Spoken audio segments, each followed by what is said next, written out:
और शंकर जब माता पार्वती को मिलते हैं, जिस समय पर भगवान शिव और पार्वती की मंगल भावर चल रही होती है, तब माता पार्वती भगवान शिव से कुछ प्रश्न कर लेती।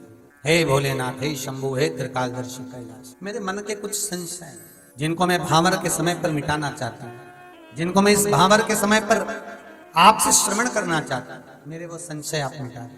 पार्वती, ऐसा कौन सा संशय है तुम्हारे भीतर जिसको आप सुनना चाहती हो? पार्वती जी कहती हैं, शिव, वो संशय केवल आप ही समाप्त कर सकते हैं। और बाबा भोलेनाथ जी से माता पार्वती ने कुछ 3 संशय हैं जो माता पार्वती शंकर जी से कहती हैं। पहला संशय माता पार्वती का कि भोलेनाथ, संसार में जिस कन्या का वर के साथ में विवाह होता है, उस विवाह के समय पर वो वर और कन्या किस रूप में रहते हैं? शंकर जी कहते हैं वो वर कन्या में मेरा ही प्रतिबिंब पाया जाता है। इसीलिए हमारे यहाँ कहते हैं कि दूल्हा जो बना है, दुल्हन जो बनी है, वो शंकर और पार्वती का ही प्रतिबिंब है।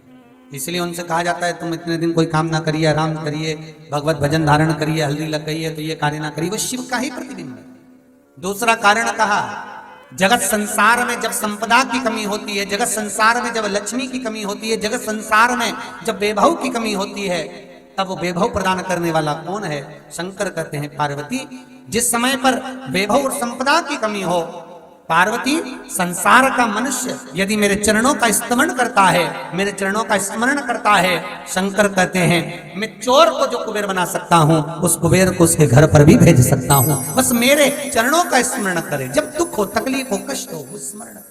पार्वती जी का तीसरा कारण, जगत मिथ्या संसार से जब जीव जाए तो उसको आपकी शरणागति किस भाव से मिले? तो कहा, पार्वती, केवल मेरे नाम का मंत्र उच्चारण ही मुझे प्राप्त करा देता है। ऐसे 3 संशय पार्वती जी के मंगल विवाह पर हुए हैं।